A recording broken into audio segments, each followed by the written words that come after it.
All right, architects, now this might be an unpopular opinion, but what is your budget is one of the worst questions that you can ask a prospective client. And I know that you've been taught to ask it and you've probably asked it in like every discovery call that you've ever had. But not only is it a lazy question, it brings with it a massive set of assumptions that usually sets you up for failure before you even send a proposal. So if you feel like your clients are constantly suffering from sticker shock, or if you feel like you're constantly having to defend your fees, the problem likely isn't the client. The problem is how you are framing the conversation about money and about value.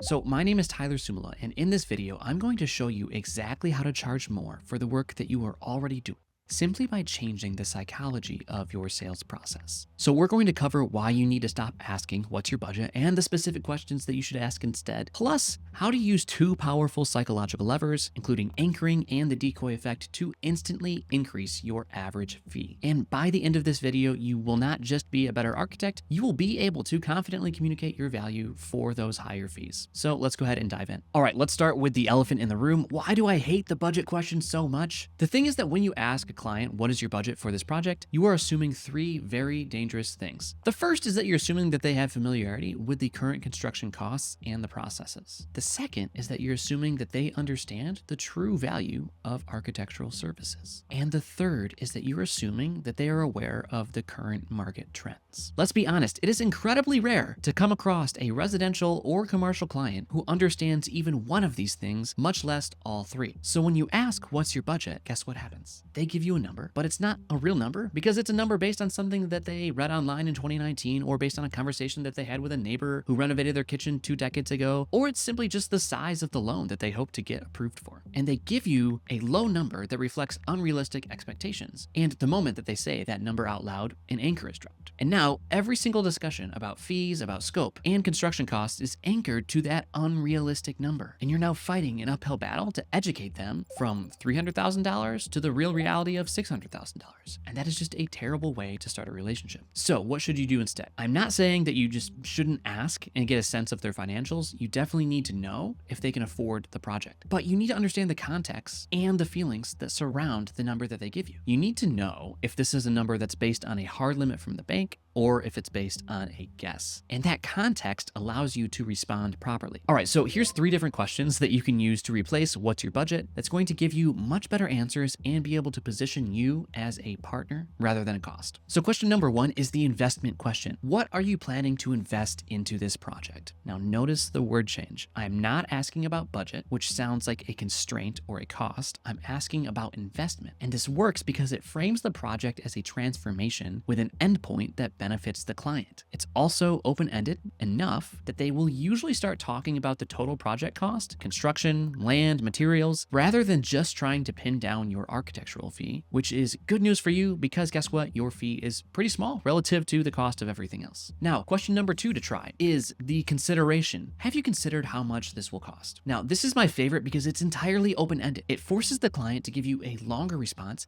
because they can't just say a number. They have to explain that number with logic. So they might say something like, well, we were thinking around $500,000 because our friends down the street actually did something similar last year. And now you know exactly where that data is coming from. And if it's a little off, then you can correct it right then and there before you ever go off and write a proposal. Now, question number 3 is the range option. So you say, hey, our fees for this project typically range between X and Y dollars. Are you comfortable with it? Now, this feels a little bit counterintuitive because usually in sales, we're told not to be the first one to say a number. But when you're running a firm, transparency can be a filter. And so I find this question to be super useful if you suspect that the client might be shopping for the lowest price, right? So by stating a realistic range up front, you are setting an anchor for yourself. And by asking, are you comfortable with that? You're kind of using some empathy that allows you to observe their raw and visceral response. Now, if they flinch, you know that you have some work to do on the value. But if they nod, you know that you have the green light. So stop asking what's your budget and start asking questions that actually reveal the context around the number that they have in mind.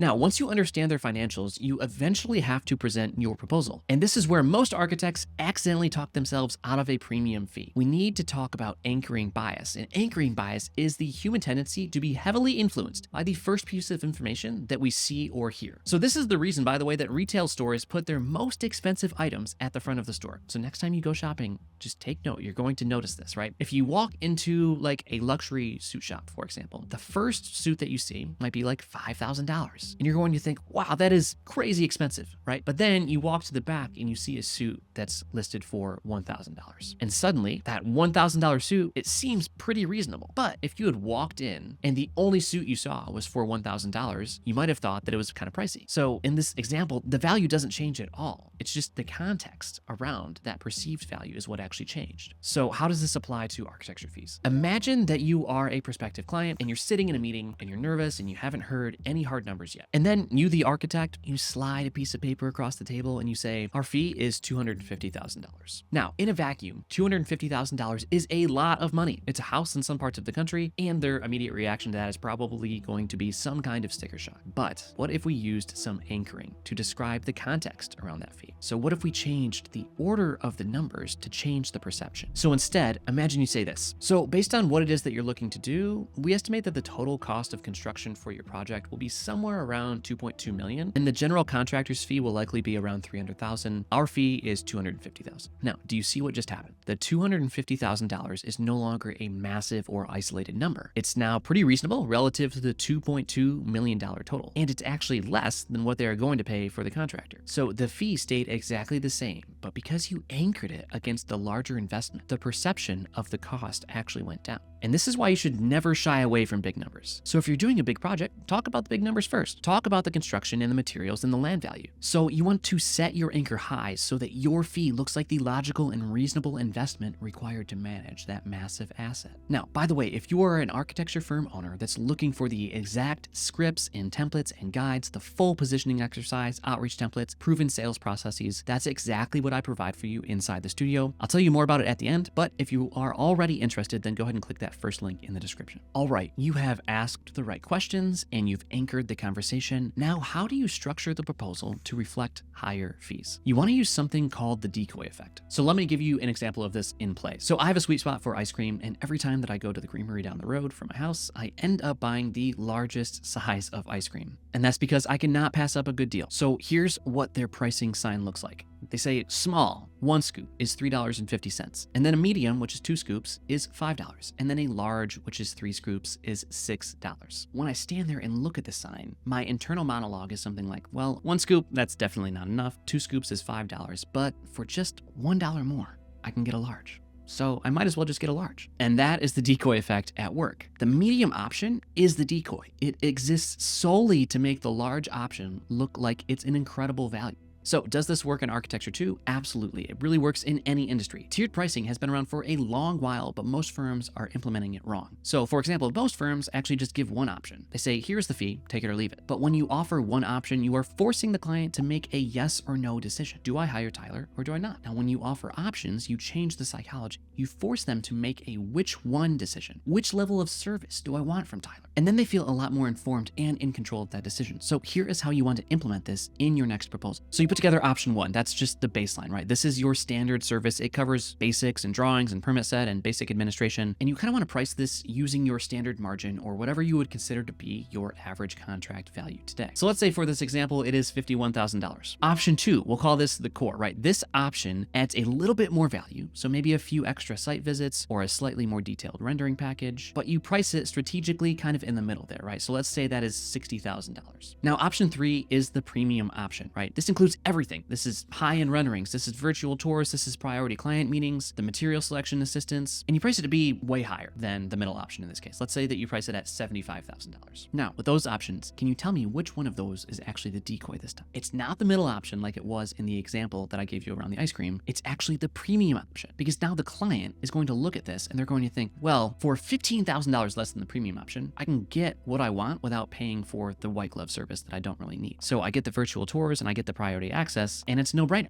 So I'm going to go ahead and choose that middle option. And by adding that decoy, you actually push the client towards that middle option, and you increase your average contract value by 18% from $51,000, which is what it normally is, to $60,000. And you get paid for the extra deliverables that you probably would have just ended up doing anyways, and the client gets to choose the exact experience that they want from you. Now, the final piece of the puzzle is how you justify these numbers in conversation. When you're presenting a fee for $25,000 or for $250,000, clients are running a script in their head. They're asking things like, what do I get out of paying you? And is this worth it? And am I going to regret this, right? It's natural. This is just the human tendency. Now, most architects are going to try to justify their fee by talking about deliverables. They say something like, you're going to get a set of plans You're going to get construction documents. That is pretty boring, and frankly, clients do not care about the documents, which is why architects are massively undervaluing themselves when they do this. So what do clients care about? They care about the result, right? You need to pivot the conversation to ROI, or to return on investment. And I don't just mean by money, because there's a few different types of ROI that you need to communicate as well. So the first one is money, right? We're talking about financial ROI. This is the easy one. What is the total estimated value of the project upon completion? So if they spend $2 million, will the asset then be worth $2.5 million? And if you can show them that your design decisions are going to increase the resale value or the commercial lease rates, then your fee becomes an investment and not an expense. Now, the second type of ROI is lifestyle ROI. And this is about what the client can do in the new space that they can't do now. So if it's a residential client, you don't want to sell them a kitchen renovation, right? You want to sell them the ability to cook with their entire family in the room during Thanksgiving. You want to sell them the natural light that makes them feel energized in the morning. And if it's a commercial client, then you sell them the increased collaboration that comes from an open floor plan, or the ability to monitor team performance because of the better office placement. So you are selling a better life and more productivity, and you're not just selling a space or a set of drawings. All right, now third, and this is the most powerful one, it is mental ROI. This answers the question, what stressors are you removing for me? And this is where you justify the project management fees. You tell the client that we reduce your legal risk, that we handle the disagreements with the contractors, that we make sure that the project stays on budget so that you don't have sleepless nights. Peace of mind is definitely a product, and it is a premium product, and clients will pay significantly more for a service that removes stress opposed to a service that's just providing drawings. All right, look, you did not go to architecture school to haggle over pennies. You do premium work and you deserve a premium fee. But the reality is that the market is never going to voluntarily pay you whatever you're worth. You have to structure the conversation so that paying you feels like the obvious and logical choice, regardless of the price. Now, when you master the psychology behind pricing, you actually stop being a commodity provider and you start being a trusted advisor. And that is the difference between a firm that barely scrapes by and a firm that has high profit margins and happy clients. But if you want the full set of proven strategies and templates and scripts that architecture firm owners are using right now to win high quality clients, then I want to invite you to join the studio. Inside, you'll find the tools to position yourself as a premium option, generate consistent leads, and win with confidence. And we have members like Franco, who used one of our strategies to win a $450,000 fee, and then Rachel, who actually just won her biggest project ever, a £1 million residential renovation. So click on that first link in the description to check out the studio, and thank you so much for watching. I hope to see you in the studio soon.